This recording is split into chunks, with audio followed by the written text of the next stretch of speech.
E aí, como vai você? Muito depois da série de vídeos sobre o livro de Daniel e Apocalipse, estou de volta com mais um assunto também escatológico, ou seja, profético. Um assunto pouquíssimo falado entre nós. Talvez precisarei aí de 2 a 3 vídeos para cobrir esse assunto. Mas vamos lá?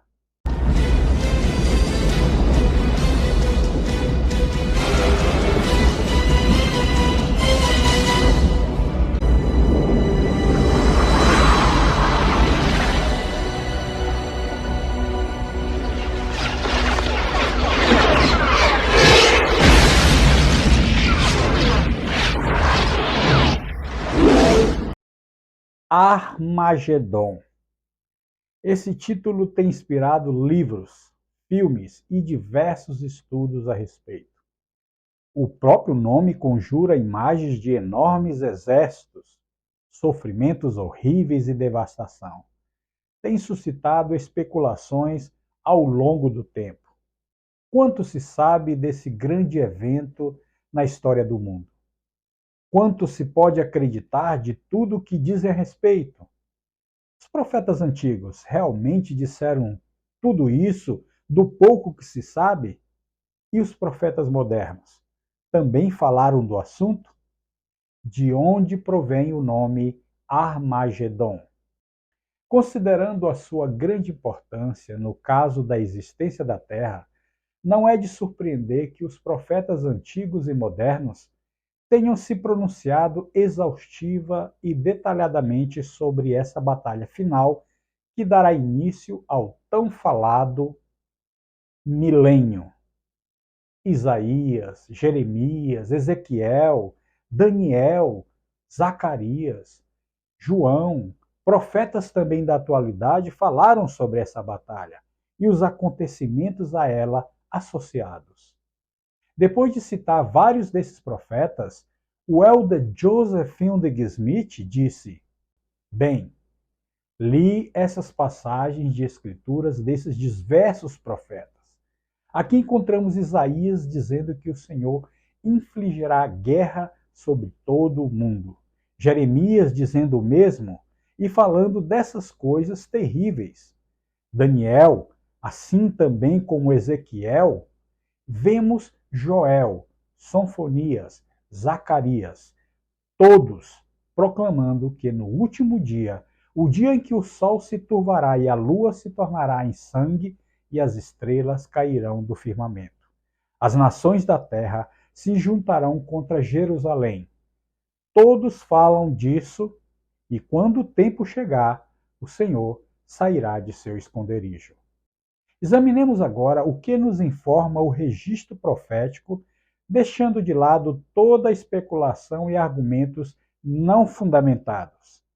As informações contidas nas Escrituras foram dadas pelos profetas. E aí, os profetas falam por si. Na região meridional da Galiléia, na Israel de hoje, a uns 95 quilômetros ao norte de Jerusalém, estende-se uma ampla e fértil planície. Hoje é uma das mais ricas áreas agrícolas do Estado de Israel, muitas vezes chamado de celeiro de Israel. Ela estende-se desde a Baía de Haifa, na costa norte, em direção ao sudeste até o Rio Jordão, com 24 quilômetros em seu ponto mais largo. O Vale de Esdraelon, seu nome em grego ainda em uso hoje.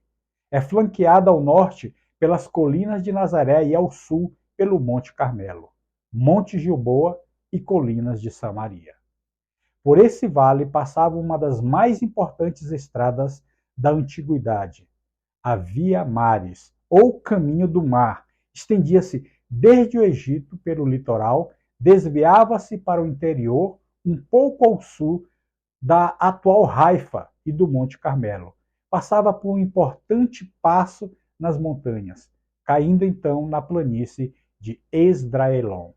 Devido à importância estratégica, havia uma cidade fortificada na estrada do vale. Essa cidade era Megido, cujo nome em hebraico significa lugar de tropas. Por localizar-se no flanco de um monte, era conhecido igualmente como Har Megido, ou Monte de Megido. Na versão portuguesa do Novo Testamento, o nome é grafado Amargedon. Desde os primórdios dos tempos, o Vale do Amargedon, ou planície de Esdraelon, tem sido local de grandes batalhas. Sentiu os pesados passos dos soldados egípcios, ouviu os brados dos batalhões assírios, testemunhou a passagem das tropas babilônias de Nabucodonosor. Viu guerrilhas judaicas atacando os legionários romanos, escutou os gritos de cruzados e muçulmanos em luta e sentiu o avanço de tropas israelitas manobrando contra forças árabes. Daí seu lugar de tropas. Difícil encontrar um nome mais apropriado para esse pequeno ponto da geografia mundial. E difícil seria encontrar denominação mais apropriada para a última grande batalha do mundo antes da vinda do Salvador. Foi João quem a deu, dizendo: e os congregaram no lugar que em hebraico se chama Amargedon. Dessa passagem, o nome passou a ser aplicado à guerra inteira, embora nas escrituras não se encontre a expressão Batalha do Amargedon. Alguns concluem equivocadamente que a batalha final dessa guerra será travada ali. Mas conforme explicou o elder Bruce R. McConkie, os embates finais dar-se-ão em torno de Jerusalém, embora possam estender-se até Megido. Cerca de 97 quilômetros ao norte de Jerusalém, situa-se a antiga cidade de Megido, denominada agora Tel El Mutselim, com sua localização no centro-norte palestino. Megido domina a grande planície de Esdraelon, uma área de aproximadamente 32 por 23 quilômetros, na qual antigamente se travaram muitas batalhas.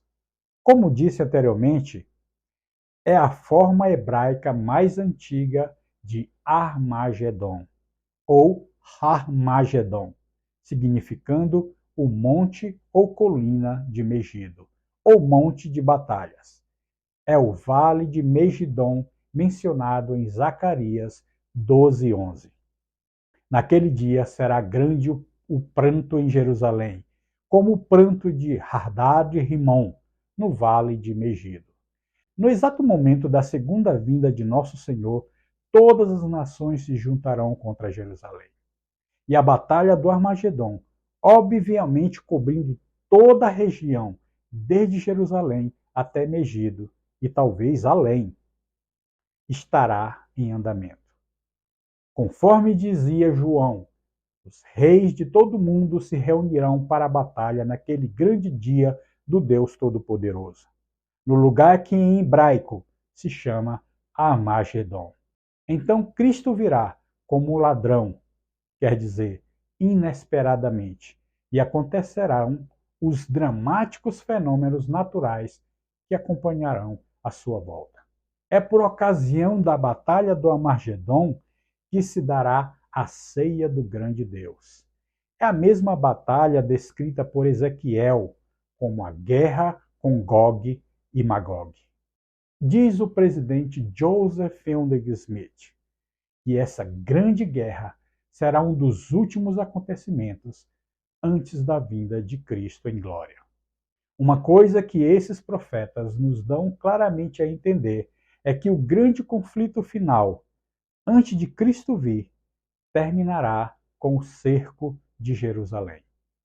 Assim é nos dado a entender que quando os exércitos se reunirem na Palestina, será a hora em que o Senhor virá julgar e tomar a memorável decisão que há de confundir os inimigos de seu povo e estabelecê-los para sempre em suas antigas terras.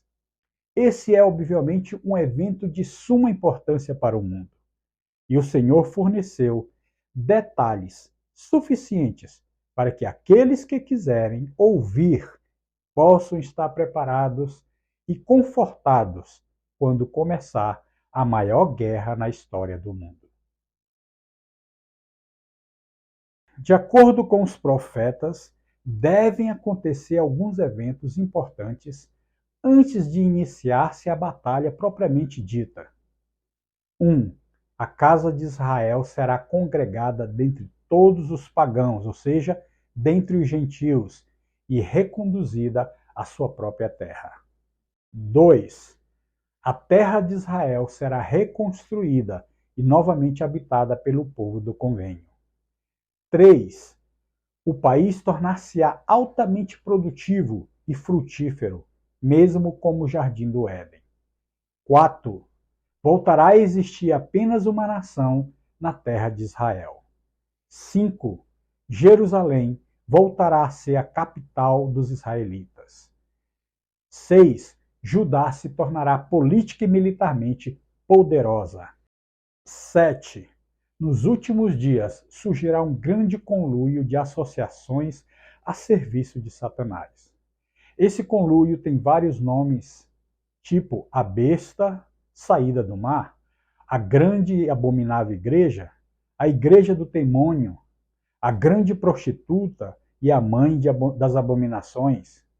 E para que você possa conhecer esses termos e seus significados, sugiro que veja a série de vídeos que publiquei aqui nesse canal. O elder George K. Morris, do Quórum dos 12, declarou que uma parte importante da coalizão diabólica dos últimos dias seria o comunismo moderno. Ele diz: outro sinal de grande importância foi o surgimento de um poder maligno. O irmão Ezra Taft Benson já se referiu impressivamente a ele, o comunismo. Este é o ponto que considero muito significativo. O Salvador reconhece o domínio de Satanás sobre o mundo em geral e chama-o de príncipe do mundo, mas de uma maneira muito especial. Maneira essa mencionada pelo irmão Benson, ele entrou na política do mundo e já subjugou perto de 1 bilhão de pessoas. E por meio de uma filosofia sinistra, sanguinária e mortal, causou a morte de milhões e escravizou quase 1 bilhão.